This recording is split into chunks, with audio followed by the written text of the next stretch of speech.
જય માતાજી મિત્રો। તો આજે આપણે બનાવવાના છે ખજૂરના લાડુ, જે પૌષ્ટિક હોય છે, શિયાળામાં નાના બાળકો માટે ખૂબ જ સારા હોય છે। તો આપણે આજે ખજૂર છે તે મેં બધો બી અને બધું કાઢીને સાફ કરી દીધો છે, જોઈ શકો છો। આપણે આ બધો વધારાનો બી, ઠળિયા અને જે કચરો છે એ બધો બહાર કાઢી દીધો છે અને એકદમ ખજૂર સાફ કરી દીધા છે। વધારાના જે અંદર રેસા હોય બધું સાફ કરી દીધો છે અને આ થોડો ખજૂર છે તે થોડો સુકાઈ ગયેલો છે, એટલે એ પણ મેં કાઢી દીધો છે, કેમ કે આપણે લાડુ બનાવવાના છે તો થોડા સોફ્ટ બને એટલા માટે। તો આ મેં બધું ખજૂર ફોડીને તૈયાર કરી દીધો છે, જોઈ શકો છો તમે। તો બધા વિડીયોમાં બન્યા રહેજો। આજે આપણે બનાવવાના છે ખજૂરના લાડુ। તો હવે મેં એક સાફ કરેલો ખજૂર છે એ હું ક્રશ કરી નાખું છું।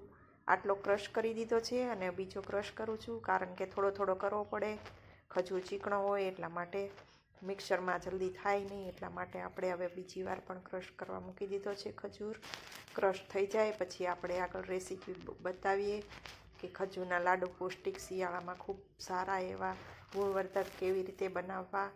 તો હું વિડીયોમાં બધા બન્યા રહેજો। તો આપણે ક્રશ કરી રહ્યા છીએ। તો આપણે હવે બધું ક્રશ થઈ ગયો છે ખજૂર એકદમ। ખજૂરને આપણે ક્રશ કરીએ પછી આપણે ઘી મૂકશું થોડી વાર રહીને અને પછી આપણે લાડુ બનાવશું। તો બધા વિડીયોમાં બન્યા રહો।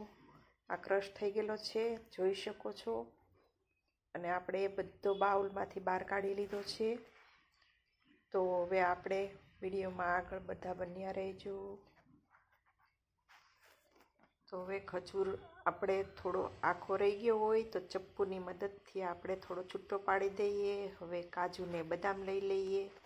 તો કાજુને બદામને આપણે ક્રશ કરવાના છે, એનો પણ ઝીણો ભૂક્કો કરી દેવાનો છે, જેથી નાના બાળકોને ખબર ના પડે। અમુક બાળકો ખાતા નથી હોતા કાજુ બદામ, તો આપણે એને એકદમ ક્રશ કરી દેવાના, જેથી બરાબર મિક્સ થઈ જાય। તો મેં મિક્સરમાં ક્રશ કરી દીધા છે, જોઈ શકો છો, એકદમ ઝીણો ભૂક્કો કરી દીધો છે, જેથી બરાબર લાડુમાં મિક્સ થઈ જાય।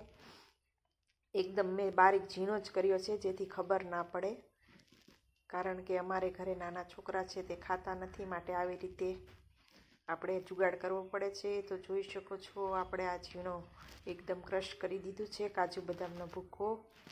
તો એ આપણે લાડુમાં એડ કરશું, જેથી વધારે પૌષ્ટિક બને અને બાળકોને સારા પ્રમાણમાં ન્યુટ્રિશન મળી રહે।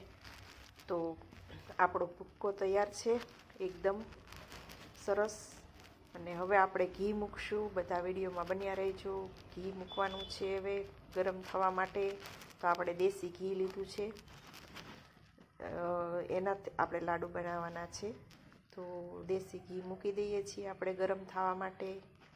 તો ગરમ થાય પછી આપણે તેમાં ખજૂરને બધું એડ કરી દઈશું। તો થોડી વાર આપણે ગરમ થવા દઈએ, 1 થી 2 મિનિટ એકદમ ગરમ થાય એટલે આપણે પછી બધું એડ કરીએ। તો વિડીયોમાં બન્યા રહેજો બધા। તો ઘી ગરમ થઈ રહ્યું છે। તો ઘી ગરમ થાય એટલે આપણે હવે ખજૂર નાખવાનું શરૂ કરીએ। પહેલાં ખજૂર નાખશું, એને થોડી વાર સાતળવાનો છે, કેમ કે એને સાતળવામાં થોડી વાર લાગે, ચીકણો હોય એટલા માટે। તો હું હવે બધો ખજૂર જે આપણે ક્રશ કરેલો છે એ ઘીમાં એડ કરી રહી છું। તો એડ થઈ જાય પછી આપણે હલાવશું એને 2 થી 3 મિનિટ એકદમ ઘીમાં ફ્રાય કરશું, જેથી ઘીનો પણ ટેસ્ટ સારો આવે અને ખજૂર પણ સારો અંદર શેકાઈ જાય। તો મેં ખજૂર બધો ધીરે ધીરે એડ કરી દીધો છે, જે આપણે ક્રશ કરેલો હતો એ। તો હવે આપણે ધીરે ધીરે હલાવશું, કેમ કે આ મિક્સ કરવું એમાં જ વધારે ટાઈમ લાગે છે જ, ખજૂર ચીકણો હોય, ઘીમાં જલ્દી મિક્સ થતો નથી। તો આપણે ધીરે ધીરે મિક્સ કરશું, જેથી કરીને એકદમ સરસ મિક્સ થઈ જાય। તો હવે આપણો ખજૂર ધીરે ધીરે મિક્સ થઈ રહ્યો છે, ઘી પણ ધીરે ધીરે ઉકળી રહ્યું છે। આપણે એકદમ લો ફ્લેમ ઉપર બનાવીએ છીએ આ, કેમ કે જો હાઈ ફ્લેમ રાખીએ તો બળી જાય છે ખજૂર, પણ ઘી વધારે ગરમ થઈ જાય, એટલે એકદમ હું લો ફ્લેમ ઉપર આ બનાવું છું। તો બધા વિડીયોમાં બન્યા રહેજો। અત્યારે આપણો ખજૂર શેકાઈ રહ્યો છે ઘીમાં, ધીરે ધીરે સાતળવાનો છે એટલા માટે, અને છૂટો પણ કરવાનો છે, ગંઠાઈ ગયો હોય એટલા માટે આપણે ક્રશ કર્યો એટલે ગંઠાઈ ગયો હોય। ધીરે ધીરે છૂટો પાડીએ અને શેકીએ ધીરે ધીરે। તો આપણો ખજૂર હવે સરસ શેકાઈ રહ્યો છે, અને ત્યાર પછી આપણે બધા જે કાજુ બદામને એ ક્રશ કરેલા છે એ એડ કરશું। અત્યારે આપણે 2 થી 3 મિનિટ બધા વિડીયોમાં બનાવી રહેજો, જેથી કરીને આપણો ખજૂર એકદમ શેકાઈ જાય અને મિક્સ પણ થઈ જાય. હવે થોડી વાર મેં ગેસની ફ્લેમ એકદમ સ્લો કરી દીધી છે, કેમ કે ઘી વધારે ઉકળે છે એટલા માટે.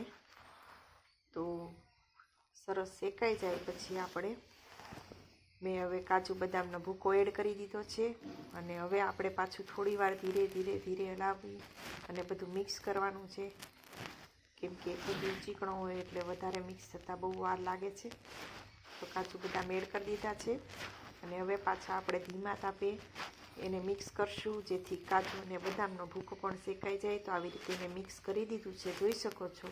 અને હવે મેં ટોપરાનું છીણ પણ એડ કર્યું છે, કેમ કે મેં ખમણેલું ટોપરું ઘરે જ થોડું ટોપરું ખમણી નાખ્યું હતું અને આ ટોપરાનું છીણ છે એ પણ નાખીને મિક્સ કરી દીધું છે. જોઈ શકો છો, ટોપરું પણ પૌષ્ટિક હોય છે એટલા માટે ટોપરું પણ નાખ્યું છે અને ટેસ્ટ પણ ખૂબ સારો આવે છે. તો હવે ટોપરું મેં ખમણેલું એડ કરી દીધું છે અને હવે આપણે બધું મિક્સ કરી દઈને હવે આપણે લાડુ વળવાની તૈયારી કરશું. તો મેં લાડુ વળવાની તૈયારી કરી દીધી છે અને આપણે ટોપરાનું જે ખમણ હોય આપણે છીણ, એમાં આપણે આવી રીતે ડેકોરેટ કરશું, જેથી ડેકોરેટ સારું કરીએ તો નાના બાળકોને ખાવાની મજા આવે. તો હવે હું એક લાડુ વાળી દઉં છું.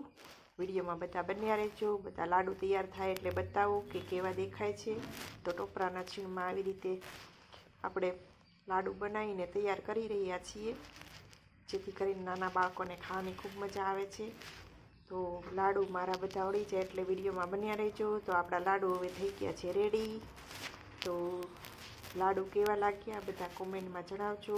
આ ખજૂરના લાડુ છે જે અત્યારે શિયાળામાં ખૂબ જ સારા હોય છે, ગરમાવો લાવે છે, નાના બાળકો માટે ખૂબ સારા છે, મોટી ઉંમરના પણ ખાઈ શકે છે. તો ખૂબ પૌષ્ટિક હોય છે. આમાં આપણે કાજુ બદામ બધું નાખેલું છે, કોપરાનું છીણ અને વધેલું છે એ પણ હું હવે ઉપર ડેકોરેટ કરી દઉં છું. તો આ છે આપણા ખજૂરના લાડુ. તો બધા જરૂરથી ટ્રાય કરજો. ખૂબ જ સરસ બને છે, ખૂબ ટેસ્ટી બને છે અને ખાવામાં પણ ખૂબ સારા લાગે છે સ્વાદમાં. તો બધા ખાસ આ રેસીપી જોઈને બધા ઘરે બનાવજો, ખૂબ જ સરસ લાગે છે. તો બધા વિડીયોને લાઈક કરજો, શેર કરજો, સબસ્ક્રાઈબ